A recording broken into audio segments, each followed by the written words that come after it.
Standard 7 subject English grammar. Topic છે ગ્રામરનો use of may, can and let. May, can અને લેટનો ઉપયોગ વિશે સમજીએ. મે, કેન અને લેટ સહાયકારક ક્રિયાપદો છે. તેના અર્થ મુજબ જુદા જુદા ઉપયોગો છે. અહીંયા તમારા અભ્યાસક્રમ મુજબ વપરાતા આ સહાયકારક ક્રિયાપદના ઉપયોગો આપણે સમજીએ. પહેલું છે મે. મે એક સહાયકારક ક્રિયાપદ છે. તે સંભવિતતા, પરવાનગી, ઈચ્છા કે આશા સૂચવે છે. તમારા અભ્યાસક્રમ મુજબ મે આશીર્વાદ કે આશા દર્શાવવા માટે વપરાય છે. તેનો માફી બક્ષવા માટે પણ ઉપયોગ થાય છે. દાખલા તરીકે તો એ એક્ઝામ્પલ જોઈ લઈએ. મે ગોડ બ્લેસ યુ, ભગવાન તમારું ભલું કરે. બીજું છે મે યુ બી હેપી, તમે સુખી થાઓ. ત્રીજું છે મે કમ ઇન સર, તો કે પરવાનગી માંગવા માટે, તો કે સાહેબ હું અંદર આવું. નોંધ આપેલી છે અહીંયા મે પછી કર્તા વિભક્તિનું નામ કે સર્વનામ મુકાય છે અને ત્યાર પછી ક્રિયાપદનું મૂળરૂપ મુકાય છે. વાક્યના અંતે આશ્ચર્ય ચિહ્ન મુકાય છે. પ્રશ્નાર્થ વાક્યમાં પ્રશ્નાર્થ ચિહ્ન મુકાય છે. ત્યાર પછી છે બીજું કેન. કેન પણ એક સહાયકારક ક્રિયાપદ છે. તે શક્તિ હોવાનો સંદર્ભ સૂચવે છે. કેન સામર્થ્ય સૂચવે છે. કોઈ કાર્ય કરવા માટે શક્તિ છે તેવું દર્શાવવા માટે કેન સહાયકારક ક્રિયાપદનો ઉપયોગ થાય છે. દાખલા તરીકે I am strong, I can walk fast. હું બળવાન છું, હું ઝડપથી ચાલી શકું છું. ત્યાર પછી નોંધ આપેલી છે કેન સહાયકારક ક્રિયાપદ વિધાન વાક્યમાં કર્તા પછી આવે છે. ત્યાર પછી મૂળ ક્રિયાપદ મૂકવામાં આવે છે. પ્રશ્નાર્થ વાક્યમાં કેન કર્તા આગળ મુકાય છે અને નકાર વાક્યમાં કેન અને ક્રિયાપદ વચ્ચે નોટ મુકાય છે. કેન સાથે હંમેશા નામ કે સર્વનામનું કર્તા વિભક્તિનું રૂપ જ વપરાય છે. અહીં આપ્યું છે example, can you lift an elephant, તમે હાથીને ઉંચકી શકો છો.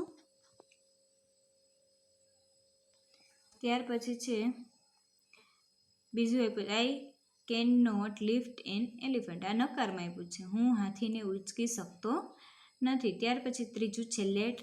લેટ એક દરખાસ્ત સૂચવતું સહાયકારક ક્રિયાપદ છે. તેના પછી તરત જ કર્મ વિભક્તિનું રૂપ વપરાય છે અને ત્યાર પછી હંમેશા ક્રિયાપદ ટુ વગરનું મૂળ મુકાય છે. દાખલા તરીકે લેટ અસ પ્લે કેરમ, ચાલો આપણે કેરમ રમીએ. નોંધ છે લેટ, કેન અને મે સહાયકારક ક્રિયાપદથી જુદું પડે છે. અહીંયા ખાસ ધ્યાન રાખો કે લેટ પછી કર્મ વિભક્તિ જ વપરાય છે.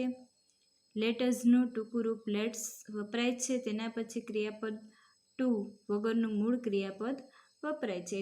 અહીં એક્સરસાઇઝ આપેલી છે, સમજીએ. Fill in the blanks using may, can or let properly. May, can કે લેટનો યોગ્ય રીતે ઉપયોગ કરી ખાલી જગ્યા પૂરો. પેલું છે મોટું ઇઝ અ ડ્રાઈવર, હી ખાલી જગ્યા ડ્રાઈવ કાર. તો શું છે મોન્ટુ છે એ ડ્રાઈવર છે, તો શું કરે છે હી ડ્રાઈવ કાર. તો શું આવશે કેન. કેન એટલે કે શક્તિ હોવાનો સંદર્ભ સૂચવે છે, તો એમાં કેન આવશે. ત્રીજું છે ખાલી જગ્યા અસ પ્લે ફૂટબોલ, તો શું આવશે એમાં લેટ, કે ચાલો ફૂટબોલ રમીએ.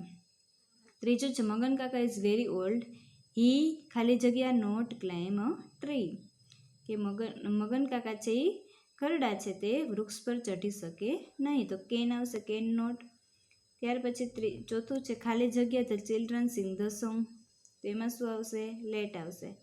પાંચમું છે ખાલી જગ્યા આઈ ગો સર, તો શું આવશે પરવાનગી માગે છે, તો મે આવશે. છઠ્ઠું છે દર્શન ઇઝ સ્ટ્રોંગ, હી ખાલી જગ્યા કેરી ધ લગેજ, એમાં આવશે કેન. સાતમું છે કોમ્પ્યુટર ખાલી જગ્યા પ્રિન્ટ ધ ડિઝાઇન, તો એમાં આવશે કેન. ત્યાર પછી આઠમું છે ખાલી જગ્યા મી કોંગ્રેચ્યુલેટેડ ધ પીપલ્સ, તો એમાં શું આવશે લેટ, કે ચાલો વિદ્યાર્થીઓને કોંગ્રેચ્યુલેટ કહીએ. ત્યાર પછી છે યુ આર ક્લેવર, યુ ખાલી જગ્યા આન્સર ધીસ ક્વેશ્ચન્સ, તો શું આવશે એમાં કેન. ત્યાર પછી છે દસમું the oxygen cylinders are heavy, યુ ખાલી જગ્યા નોટ કેરી ઇટ, તો એમાં આવશે કેન. તો અહીંયા આપણે એક્સરસાઇઝ નંબર 8 છે એ સમજીએ.